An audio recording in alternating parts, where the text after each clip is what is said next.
DJ PK, it is time now to talk with Eric Pincus, national NBA writer for Bleacher Report. Eric, good morning. Welcome back to the show. Good morning. Thanks for having me. For people who don't know, Eric, you made your name as a writer for multiple reasons, but one of the big one was understanding the salary cap and understanding the finances and using that to help predict what teams were going to do and needed to do. And you know who's sitting in that spot right now? Well, with the second apron, I guess a lot of teams are. But the Utah Jazz are for sure. And we were curious what you thought of the Jazz offer to Kessler and what you thought of Kessler's meetings with apparently 3 teams. The Athletic reporting that, Tony Jones. Where do you think the line for the bidding will go for Kessler and how long the Jazz should stay in it? That's a lot all at once. Jump in wherever you'd like.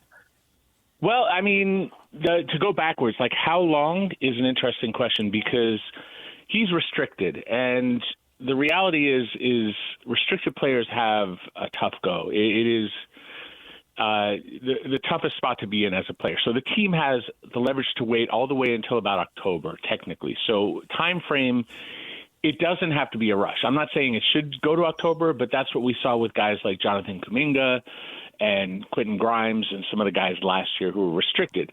So it's not abnormal for these things to wait. It's up to the agent representing Kessler to try to push it through and to try to get something going. So and then time frame, there are very few teams that really have money, and they have money now. One of those would be the Lakers, and I think that's the obvious pursuer. When they say 3 teams, I kind of read that as the Lakers, and the Lakers. I'm not sure who the other 2 teams are. Like the Bulls traded or are trading for Nicholas Claxton. They have that spending power. The Nets could make a run. I'd have to look at what their books are going to be after some of the moves they're making, but they could theoretically make a run. And then there are some sort of upstart teams that can get to cap room, like maybe the Clippers if they trade Kawhi, or maybe the Pistons if they don't pay Jalen Duren. So there are some potential suitors, but really it's up to the Jazz and Kessler to work it out. And at least the reported number, I believe, was about $25 million starting salary. And so you figure, the max is 41. He's probably shooting for closer to anything above 30, 35 in that range. And so that's kind of at least my opinion, the range of what they're negotiating. Forget the number of years and all that is a much bigger number, over 4 or 5 years or whatever. But I'm saying, probably the negotiation is over $25 to $35 million starting salary. Okay, so that's the framework of the salaries, right? The range that you just established. How much do the Lakers then want him to be able to be in that position to offer that over 30, getting close to 35? Yeah, it's a great question. And it feels like their primary goal is to upgrade at center. That seems to be what they're trying to do now. DeAndre Ayton opted into his contract. He's got about $8 million. They'll probably, I assume, bring back Jackson Hayes.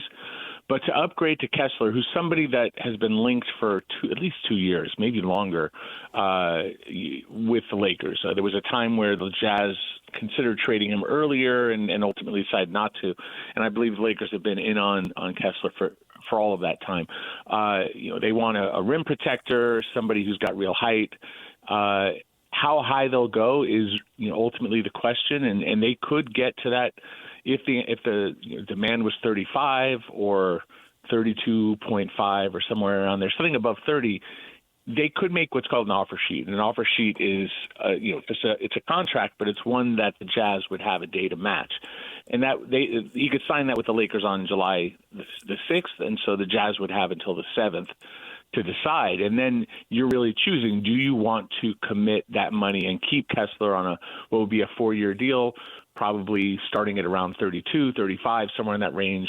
Maybe it has a trade bonus. Maybe there's some other favorable language in it that makes it ugly. Or the alternative is if the Lakers are going to do that and you aren't going to match that, maybe you negotiate with the Lakers and do some sort of sign-in trade where they get Kessler and maybe the Jazz get something back. But, the Lakers, what that gives them is that gives them surety. They don't have to wait and wonder if the Jazz will match, but they're not going to give up a ton because if the price is too high, they'll just do the offer sheet and force Utah's hand. And then if they match, then the Lakers would just have to have a really good plan B, which I don't know if they have at this point. So do you think in the end of the day the Lakers are going to be able to pry Kessler away from the Jazz one way or another, whether it's, like you said, a sign and trade, the signing that isn't, or the offer that isn't matched? Well, it's really up to the Jazz and their their framework, their situation, their decisions. Like, do you lose this kid for nothing and let him walk, or do you get something out of this situation, or do you keep him? And the challenge is if you match an offer sheet, then he can block a trade for a period of time, and so there are some issues. There's just some issues. Like there's one other option would be what's called a qualifying offer, where let's say the Lakers Kessler doesn't sign this offer, Lakers don't give him this giant offer, he can come back for $7 million. And the challenge there is also trading him becomes difficult for a lot of various reasons. It's difficult to get value because he can block a trade. The team that gets him doesn't really have the right to pay him significant money. So. It's really up to the Jazz. You obviously know the Jazz have Jaren Jackson and Lauri Markkanen, and then there's a report that they're keeping Nurkic. So, and not to mention they have Filipowski. So there's already a decent number of big guys and sizable, and a lot of money. Not to mention that you're going to have to pay if you're the Jazz, Keontae George. Probably an extension this summer, and if you don't pay him an extension this summer, I'd be surprised. But if they don't, then they're going to have to pay him next year. So it's not necessarily Kessler's number this year as much as it is like how much do they really have an appetite to carry in salary with Keontae at a big number, Jaren Jackson Jr., Markkanen, you got Nurkic, at some point it feels like Kessler's expendable, but I don't know their final decision, and I think everyone's sort of wondering as well, probably including the Lakers. It would seem like if they decided that Kessler is a part of their future and they bring him back, then they would have in mind down the line, as you said, not necessarily for this year, but down the line, they'd have to get rid of one of the other guys, and maybe that could possibly be in their mindset that we'll hold on to this for a couple years and then move one of the higher-priced guys, which is difficult, but I think as we've seen is doable. I guess the thought being that maybe that they think that is plausible, or they just let him go. It seems like those are the options. Yeah, I mean the Jazz have control, so it's a position of strength. It's their decision, and you're absolutely right where they could say like, let's just keep him. We'll pay whatever it ends up being. It may be very expensive. And then they have the options because we don't really know. The Jazz don't. No one really knows what this team is and what they look like and how it all fits together. You have the kid they drafted in Peterson, who's a nice, really exciting young guard. Does that backcourt with those big guys, including Kessler, jump the team forward from being like? And obviously they were lousy this last year, but it kind of seemed intentionally lousy. Right. So, this team could jump not just to play-in, but even to playoffs. We don't know how good Minnesota's going to be. I don't think they're catching up to the Thunder or the Spurs, but the Nuggets we're still waiting on. What are they going to be? But the Jazz can make a run, and I'm not saying it's a run to the finals or anything like that, but they could be a serious team. And with that in mind, wouldn't you want good players? And like obviously, if the Lakers did a sign and trade or some other team did a sign and trade, you're going to get something back. But there's like a Dalton Connect, move the needle. They've already had Jared Vanderbilt. Like I don't know that he helps. I don't know that the Lakers are giving away their first round picks. It may be more of a test and a push. Maybe it's better for them to just push a higher number onto Kessler. These are all things that we don't know, and we'll know. Soon, probably within a week, we may have an answer, but it's really up to the Jazz to decide what is in their best interest. I'm out of LA. Laker fans want what Laker fans want. It's not Jazz can't care about that. They can't even focus on what the Jazz fans want because they have to make the best decisions as a whole, regardless of what the fans want. Like they have to make the best decisions for the team. So, this isn't for Kessler. This isn't for any fans of any. This is the Jazz making the best decision on what they think leads to the best team. And that could mean letting Kessler go and not tying up that money, or it could mean that put them down, whatever that number ends up being. They have the leverage, and then in a year's time or 2 years' time, whatever, when the money starts to get really crunchy, then you have to make difficult decisions. Make them when you have to make them, not now where, yes, you have to make a decision on Kessler, but it doesn't have to be, we're not going to pay him now because we'll have a problem later. For the team that doesn't get Walker Kessler, whether the Jazz or the Lakers, and I liked what you said about the Pistons, they're looking to add something. I don't know that they have to add one specific thing. They need to get stronger somewhere. And obviously they had a bunch of money to go after Reeves, and then they didn't get him. Reportedly, it was them who really put the screws to the Lakers and made that number get really big really fast. So who's to say they won't do that again to somebody, and maybe they are one of the teams in on Kessler. But these teams that don't get him, where do they pivot? Who are the next guys and what do they cost? Because there's always that thing, hey, we might only get 70 or 80% of the player, but if we get him for 40 or 50% of the money in a salary cap world, that might be a bonus. Right. Well, free agency has evolved in the NBA, and in the most recent collective bargaining agreement, the NBA and the NBPA, that's the agent side of it, they made it easier to make trades and easier to make extensions. It might be I don't know. Enough time has passed where the Gordon Hayward thing is really, Jazz losing Hayward because they couldn't extend him. That rule has more or less been adjusted, and so it's easier to make extensions now. And that means free agency, because more players are extending or more players are traded. It's easier to get things done without going to free agency. The next best players that are available, probably Mitchell Robinson, just won a championship. The Knicks probably can't afford him. Challenge with Mitch is that he gets hurt a lot. He is a reserve and doesn't start. Like historically, he plays a limited number of games, limited number of minutes. Same thing with Robert Williams III, who is really nice player in the playoffs, has experience. He's somebody who is going to help any team. However, same issue, barely plays, the kind of guy you want to just make sure he's healthy when the time comes, and can help you. And he was really positive for the Blazers. There's vets like Vucevic. There's a guy, John Collins, who's not really a center. He's more of a power forward. I wouldn't want him as my center per se, but in a pinch he could certainly play that.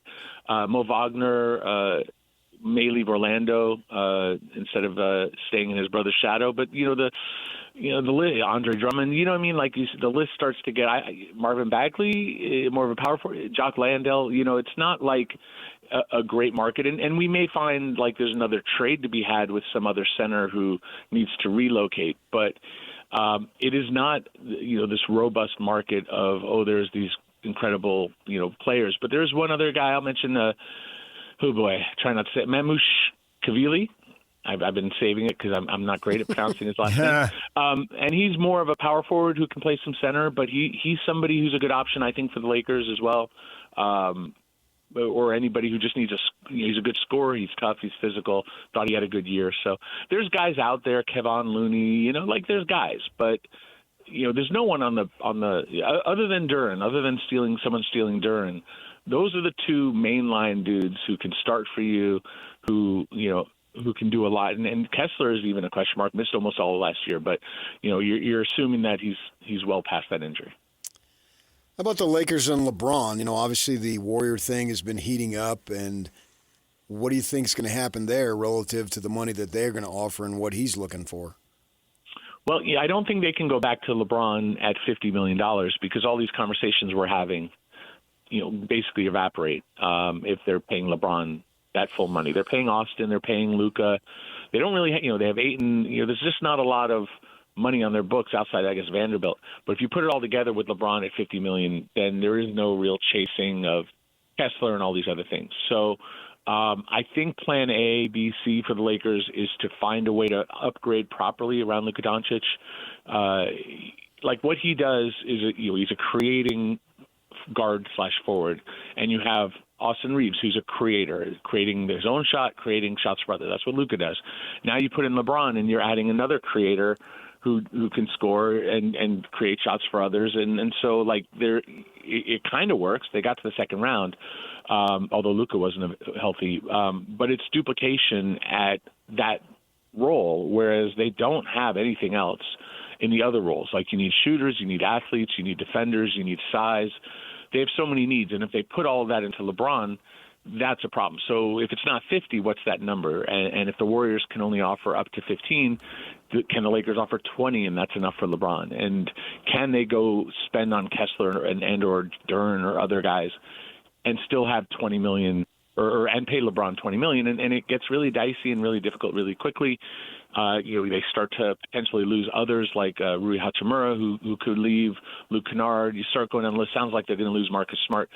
So, I personally, I'm not in charge. But if it were up to me, I would move on from LeBron. As incredible as he's had a career, as incredible he is as a, he's a star. He's still at 40, almost 42. He's still arguably the biggest or one of the biggest stars in the NBA. So I get it's not an easy decision, but it's you have Luka. You need to build around Luka the best way possible, and I don't think that coincides with LeBron. And you just have to put aside the emotion and the legacy and all of that, and just accept this team is really, really good, but not great.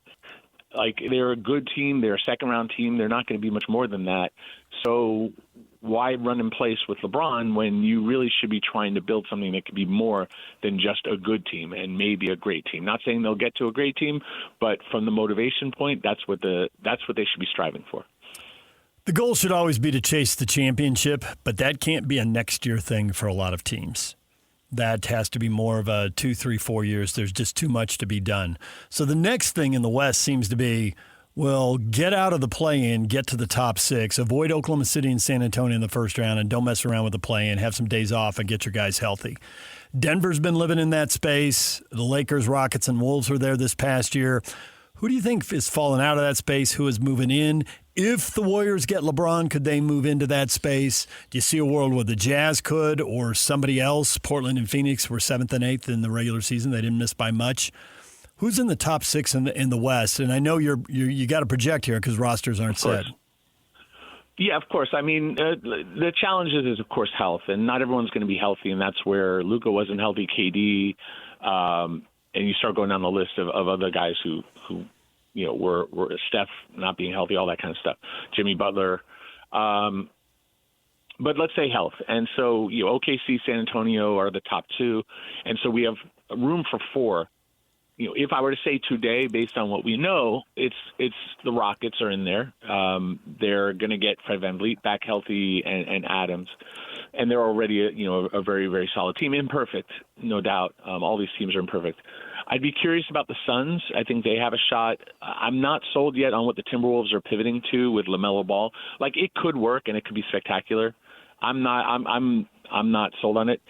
The Warriors with LeBron, yeah, I mean, I'm going to say that obviously they're older and they're not healthy right off the bat. With Jimmy, are they also trading for Anthony Davis? But let's put them at the 6, 7, maybe higher. I think the Clippers are going down. I don't necessarily trust anyone else to climb. So, with Jokic being Jokic, and I don't know what else they do because I don't know if it matters. Just having Jokic probably puts them in that top 6. So, Lakers today we can't say that because we don't have enough information. So, if they get Kessler and round out the rest of the roster, sure, they'd be in that mix. I don't really understand Ja Morant in Portland, and maybe there's another move coming. They have a bunch of guys who need the ball and who are not nearly as effective without the ball, like Damian Lillard and Ja Morant, and then and Scoot Henderson who needs the ball, and then not alone. Drew Holiday can play without it. Shaedon Sharpe, there's so many guys who are either point guards or need the ball to. So I'm not sold. I'd say Phoenix, Warriors. The point is, if you're a Utah fan, if it all comes together, it all clicks, and that team is healthy, and they make a few more good decisions, and Peterson is, let's say, anywhere close to Derek Harper, then, or did I say Derek? Dylan. Wait, I get so confused with so many Harpers. Dylan Harper. His dad. I watched him play. But yeah, the Jazz could reasonably make a run. I wouldn't say today that they're going to be top 6 because it's just too much of an unknown. But are they in that top 10? They should be. And then from there, it's like, if you're close, this team, I really like Keontae. He's a lot of fun. You have this young guard and you have the size. Obviously we don't know what it looks like yet, but Utah is in that mix to grow. Other teams, Dallas, New Orleans, I don't know what these teams are going to be. Maybes. But yeah, I'm excited to see it. And the Clippers may trade Kawhi, and who the heck knows? So it's a fun time. This is the best time of year for me. This is my busiest time and the most fun outside of the games. He's Eric Pincus, national NBA writer for Bleacher Report. You can read his stuff there. Eric, we appreciate the time. Thanks for joining us. All right, anytime. Thanks for having me. DJ and PK, you got anything you want to say? We're going to pivot to football here in the next segment. Anything he say that just stuck with you? I know. Top to bottom. But it makes you think, what do you... I think he laid it out, and now we got to see what happens. Yeah. All right. Brandon Huffman, national recruiting analyst for On3.com and Rivals, joins us next. The Utes and Cougars making some announcements. We'll see where Brandon Huffman thinks the Utes and Cougars have really scored, or maybe where they're coming up short. We'll talk with him next. Stay with us. 3, 2, 1. This is Scotty G and Coach Tim LeComb. Joining us now, it is Kurt Heelan, NBC Sports Pro Basketball Talk.com. You mentioned Walker Kessler, and what do you make of that? What do you read between the lines, I guess?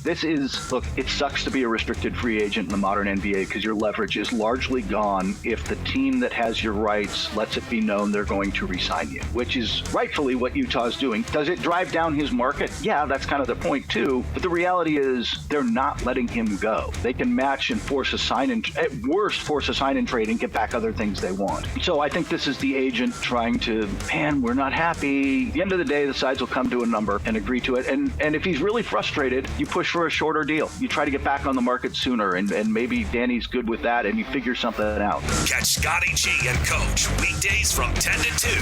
Presented by Mountain Land Supply on 97.5, the KSL Sports Zone. DJ and PK brought to you in part by Trajan Wealth. Call Trajan Wealth today, your local trusted financial fiduciary. Call them at 1-855-TRAJAN1 or visit their website at TrajanWealth.com.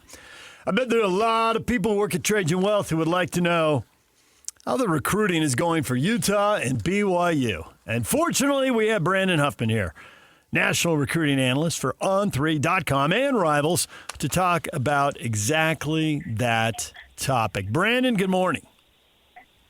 Good morning. How you guys doing? We're doing well. We are curious how the Utes and Cougars are doing. It'd be easy to ask you who the best recruit they had is, but maybe there's one that maybe surprised you more, or you think is more undervalued, someone that they should be excited about that they don't necessarily know about because they're not sitting on the most stars and haven't been talked about since they were, 15 or whatever. Mm-hmm. I would say each school has a guy like that. I really like what Utah has done, coming out to the state of Arizona, where I now live, and getting a commitment from John Alubno, who is a quarterback. I got a chance to see him play back in October. I mean, he's 6'3", 215 pounds, and kind of was a late emerger. Most of his recruiting attention had come from the Big Sky, but there's a guy who's 6'3", 215, and he's running an 11 flat 100-meter time, so he's a big athlete.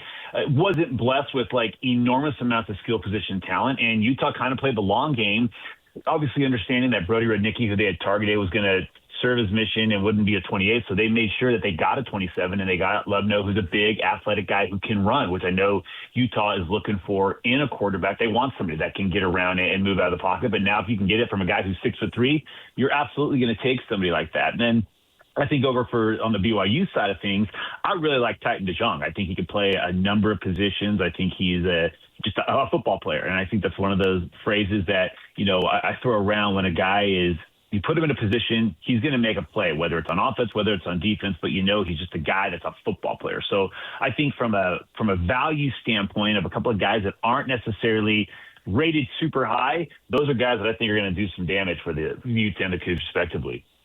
For 20-some years under Kyle Whittingham, they had a pattern of recruiting, right? Wasn't necessarily the highest-ranked kids, but they'd come in, be tough-minded, get better, and go on to the NFL, many of them. We've seen that. And now, obviously, he's gone. Morgan Scalley is somewhat of a disciple of Kyle Whittingham. Just from a general overview, has the recruiting changed much at all, or anything that you've noticed that is different? Or is it more of the same? They still get those same types of players? Because it seems here of late they've been getting a bunch of commitments.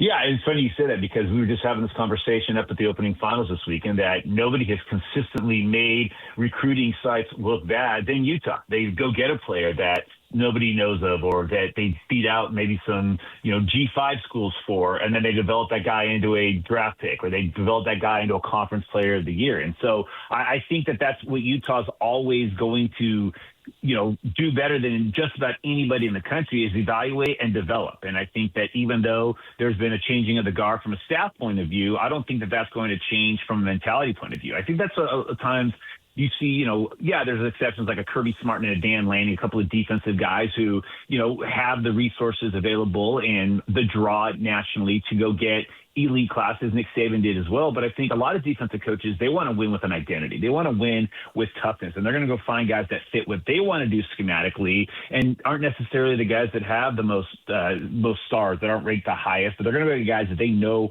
fit into this program. I look at a couple of defensive linemen that they've got. Guy like Tiki Teeples, Jack Henderson, where, Utah was Jack Henderson's lone Power 4 offer. I think Tiki Teeples had maybe one other Power 4 offer, and it came from Oklahoma State early on. Then Utah offered. Then a couple of the Big 12 schools started to get involved, but Utah was one of the first schools in on him. Well, where has Utah consistently and traditionally done the best job of not just evaluating, but then developing? It's been on the defensive line. So these guys are kind of, boilerplate for what Utah has done so well, going back to Kyle Whittingham's, when he really took off in the Pac-12. And I think that's going to continue under Morgan Scalley. They want to beat you up front. They want to beat you with guys that are bigger, stronger, tougher. And I think that none of that's going to change because that's kind of the mentality that Morgan Scalley wants his team to have. And I think there's two guys in this class that kind of speak to that.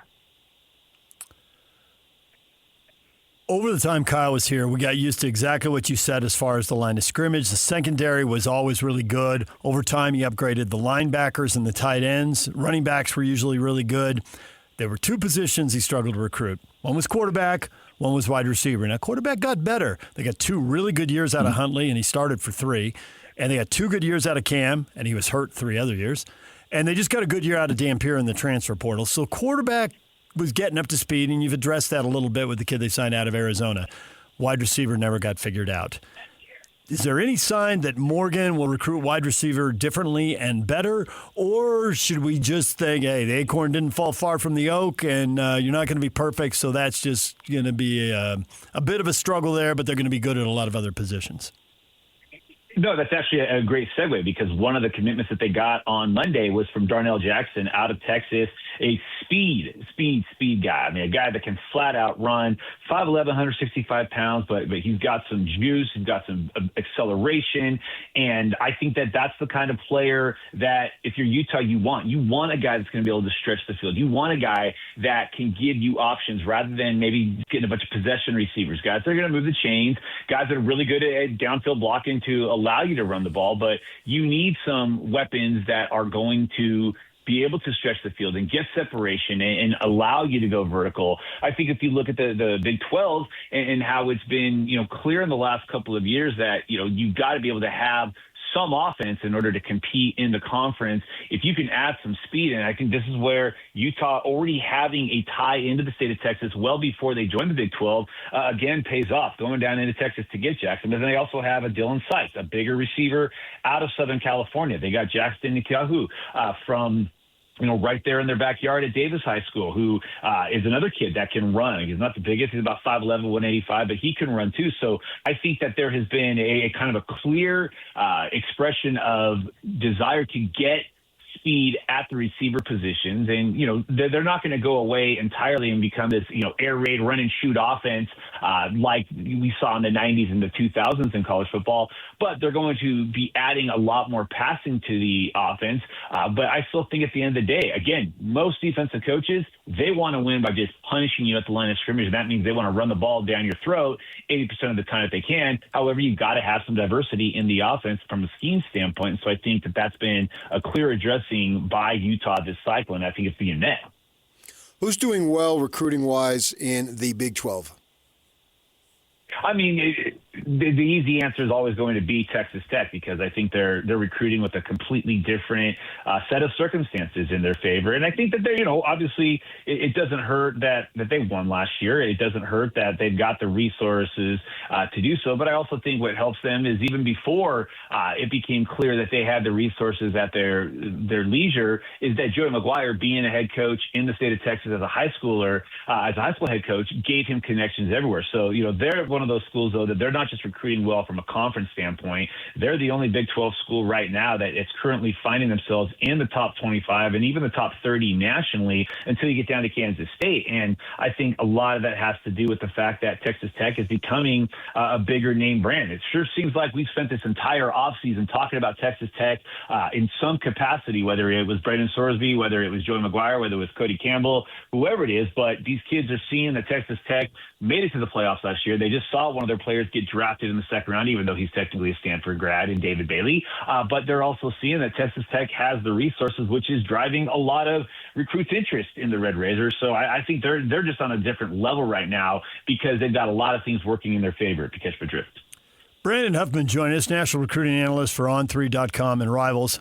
Brandon, I can't believe PK has restrained himself. This is so much discipline and poise from PK. You brought up kids leaving Arizona. He went to Arizona State. We've been doing this show literally for decades, and he's always said the Arizona schools struggle to bring kids home. This transfer window's helping them bring kids back. They're getting a little bit there. Do you think these coaching staffs, who both had a little early success here, are going to be able to keep kids home and sustain it? Or between 115-degree days and a lack of NIL money, is it a real uphill battle for these two? Or do you think they're making headway? Yeah, it's funny. I think there's two answers to that question. I think both are very dissimilar to each other despite sharing the state. I think with Arizona, that's a basketball school. It's always going to be a basketball school, and that's going to be what the priority of the athletic department is going to be. And I'm not to say that Arizona basketball is going to spend as much as Arizona football is, but if you're a big-name elite basketball player, Arizona is going to appeal to you because you're going to get developed, you're going to get drafted, and you're probably going to get paid handsomely to go there. Whereas Arizona football, Brent Brennan is more salt of the year type of guy. Not to say Tom Millard isn't, I don't know him, but I've known Brent Brennan a long time since he was receivers coach at San Jose State. And they've done a really good job of focusing in Southern California, where Brent Brennan recruited heavily when he was at San Jose State and at Oregon State. But they're going to try to recruit some of the local kids. It's just they've got to go into the bigger metro area, which is right there in Arizona State's backyard. I think the flip side to that is Kenny Dillingham sits on kind of a landmine, or a gold mine in Arizona, especially being in the greater Phoenix area. But like you said, these kids have this desire to go national. They see the ability to go and play on the national stage. And I think you look at, the class this year, the top 10 players in the state, a number of them had Arizona State offers, but Will Mensel, who is in Chandler, goes to Oregon. You've got Noah Roberts, who plays at Basha High School, the state champion. He goes to Texas. Now, they did get a gigantic win in landing Jake Hildebrand, who's the top offensive lineman in the state. He spurned Utah and Texas Tech to go to Arizona State and stay home. But he's a little bit more of an anomaly. And Arizona State does this thing called the Golden Ticket, where the first day that they're, wink, wink, legally allowed to communicate with underclassmen is when they offer the local kids. And it's kind of a double-edged sword. You, by maybe playing by a set of rules that Herm Edwards and his staff didn't, it hurts them, but at the same time, it allows other schools to throw out an offer earlier, and now you're the 35th offer for a kid from Phoenix rather than the first offer for a kid from Phoenix. So I think, Dillingham has kind of made it clear he wants to recruit locally, but if these kids are going to be a little bit unobtainable, then he'll go into Texas. They've had a really good pipeline into the state of Texas in the last couple of years, and they've recruited, outside of the state of Arizona, and then they're kind of the rebound. If it doesn't work out for you nationally, when you go somewhere else, you're going to have a home here at Arizona State. And so he makes sure not to kind of, torch those relationships, but give those guys an opportunity. If it doesn't work out, you can always come home.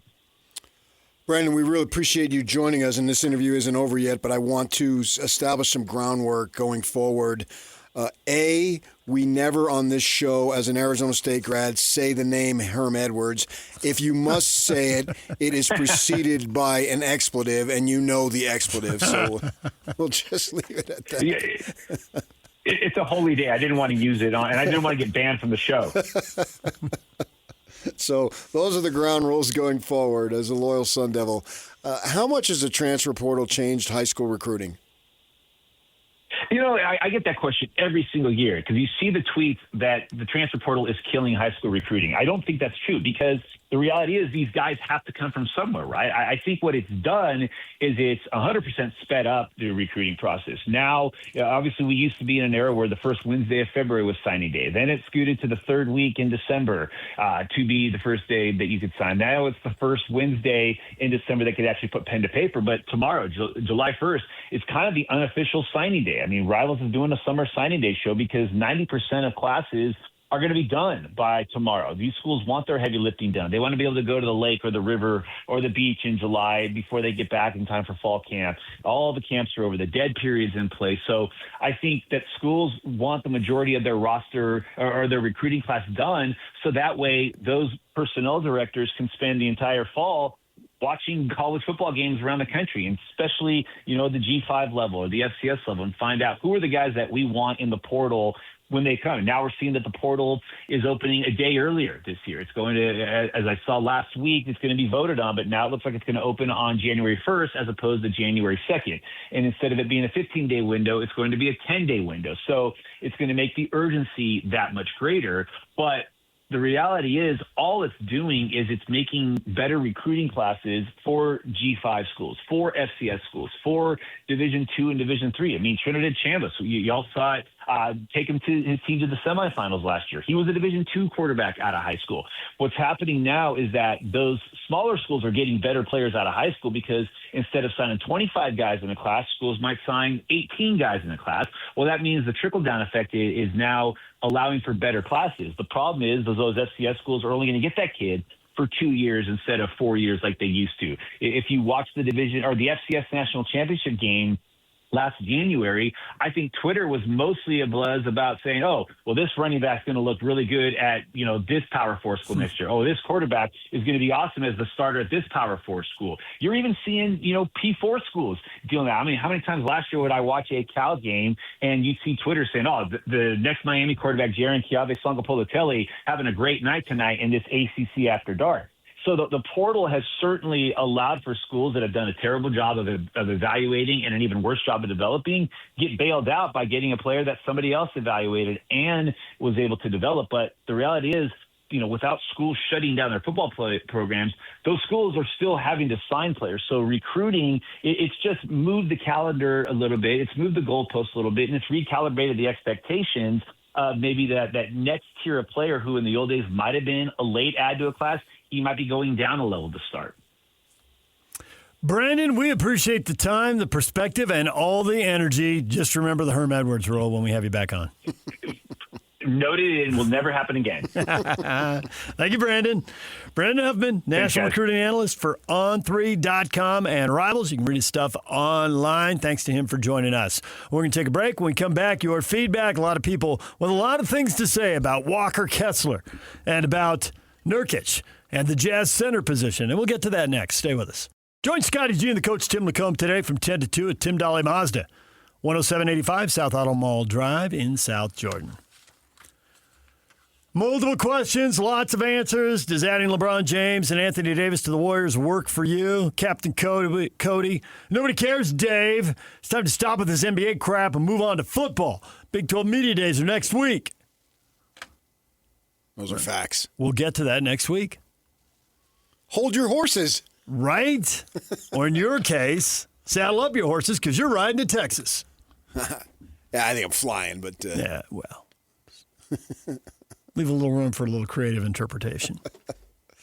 Yeah, we'll be down there doing the thing, and then at that point, I think it's basketball right now, heavily, Jazz heavy, and then next week it is certainly football heavy, and then for the next 2-3 weeks, it becomes both. And then as we get into August, it's football. Basketball takes a little bit of a backseat. Yep. Utah Sanders says, that Warriors roster works for me. It's good job security for trainers and masseuses, but it likely does not work so great for a championship run. And he does spell it championship, C-H-O. So good work by you. Don't forget the Kairos. the chiropractors. David says, yeah, it works for me because they're going to suck. So there you go. Yusuf Nurkic returns to the Jazz on a 2-year, $22 million deal. Everybody happy to have him back. Absolutely, Tustup says. Darren Peters should be the happiest because of Nurk's handoff game. Hand you the ball, set a screen, and give you some space and let you go to work. DHOs? I saw Ben had a DHO tweet. I thought, what the heck's DHOs? But then I thought about it, and then I figured it out. What's the D for? Handoff. Dribble handoffs. I'm fine with Nurkic. I would have been fine. I think they could have gotten somebody who can be as effective. But if it's Nurkic and he wants to be here and Hardy wants him here and Austin wants him here, great. Tyler, yes, the play all over the floor Veterans Center with consecutive triple-doubles in January before going out for the season. Huge win to keep in Utah. I don't think it's a Have huge a problem win. with the backup center being a huge win. Yeah. There are lots of backup centers. Our conversation with Eric Pincus at the start of this hour, if you didn't hear it, get it wherever you get your podcasts. Go to KSLSports.com, go to YouTube, Apple, Spotify, wherever. Eric Pincus talked about how many guys are available, how many of them have battled injury problems. And honestly, they just sound like a bunch of guys who at this point in their career are backups. They may have been starters one time, or maybe they never were. But at this point, do they bring one or two skills? Are they good for you at one end of the court or the other? There aren't very many guys who are good at both ends of the court. And you just find somebody and hope you can keep them healthy. Looking up Robert Williams III, we've now heard his name mentioned by two people on consecutive days. He did play 59 games last year and averaged 17 minutes a game. Now, that's only 3/4 of a season. That's missing a lot. But the 2 years before that, he didn't play half that much combined. So he was good in Boston, but it's been a struggle for him to stay on the court in Portland. I'm going to go along my lines of why I am not enthused about the Jazz looking to go for somebody like a Jaylen Brown. Not that he's not a good player and all that. I want to see this group develop over the next couple years. And Nurkic is in the group because he has been with the group. So don't make any more changes than you have to. You're building chemistry. We've had very successful players and coaches say it really takes 3 years for a group to reach their full potential. And in the NBA this day, with the contracts, it's hard to keep that group together. So don't make any more changes than you have to. There'll be enough stuff pulling the team apart. Yeah. And so he fits. He knows Will knows him. Mm-hmm. And the guys, most of the guys played with him last year. Jaren Jackson really didn't. And Markkanen, to an extent, did. But, Keontae and Ace Bailey and those guys, there is some familiarity. So from that perspective, bring him back. He fits in. He'll show up. He'll know what his role is. He's got to understand it. And away you go. Jeff says, hey, let's remember Ainge couldn't wait to trade one-sided Rudy. Kessler's next. Can't shoot threes and free throws. He doesn't shoot threes. He does struggle at the free throw line. I think you expect him in that 55 to 60% range. I think he can get better. He might be able to get better. I wouldn't totally write that off yet and get himself up into the mid-60s. Right. Rudy was gone in part because of on the court, in part because of the lack of chemistry in the locker room, and in part because of how much money he was making. That's why they're trying to bring Kessler in for less money so you can have more talent to put around him. And they didn't have that flexibility with Rudy, and it's why there's going to be a line here, depending on what kind of offer Kessler gets. The chemistry stuff is there. The keep the group together stuff is there. They know him. He knows them. They like him. He likes them. But you can't dramatically overpay, and there's going to be a line in the sand. Yeah, but it just reminds me of some of the stuff I've done. And our TV broke a few months ago, and I told my wife, go and buy another television, man. What do you want from me? Yeah. So she gets this. It's a beautiful television, and she says, well, it was only $200 more. And that's a small example. And then about X amount of years ago, we're house hunting, and the realtor had set it up. The best house was the last. He had it all set, right? And they're either going to put it first or last. Yeah. They do. Well, I got a house hunting story. He went to the end. There's a reason for that. He went the crappy ones, the rentals, and they were trashed and went up. I want that house. Yeah, but it's 20% more over our budget. Yeah. Yeah, no, but it's just a little in the payment, and then we do that. You know what I mean? I do know. Because our realtor made it the first house, and then everything was a disappointment. Yeah. Right. So we did, and we squeezed it in, still going. Yep. In fact, it led to another home that you're familiar with, and even at that one, okay. I know. I do know that feeling. So I kind of think that might be the case here. I think Mr. Jones speaks for a lot of us. Walker Kessler is important, but I don't know about $40 million important. Oh, wow. We're going to have to pay Keontae soon, and eventually Darren and Ace, while hopefully somehow keeping JJ and Lowry. Someone's going to be the odd man out, and if Walker's going to price himself out already, it might have to be him. $40 million, yeah, wow. Right? That raises all of our eyebrows again. I don't know if they're going to do that. And Walker might price himself out. It might be him, but I think Eric Pincus's point is that they've got money right now, and then you can let it play out a year. Eric said don't make a decision until you have to. If you don't have to make it to next year, make it next year. Maybe someone gets really good. Maybe somebody really struggles. Maybe somebody gets hurt. Lots of stuff can happen. Mm-hmm. Yeah. And that was a favorite expression of Kevin when he was here calling the shots. He said that all the time. Don't make a decision until you have to. Don't pick an option up in June if you don't have to pick it up till October 1. Pick it up September 25th. Maybe you'll learn something between now and then. You never know. Sure. All right, we're all done. 10 o'clock. It is time for the coach, Tim Lacombe, and Scotty G to take over next right here on The Zone.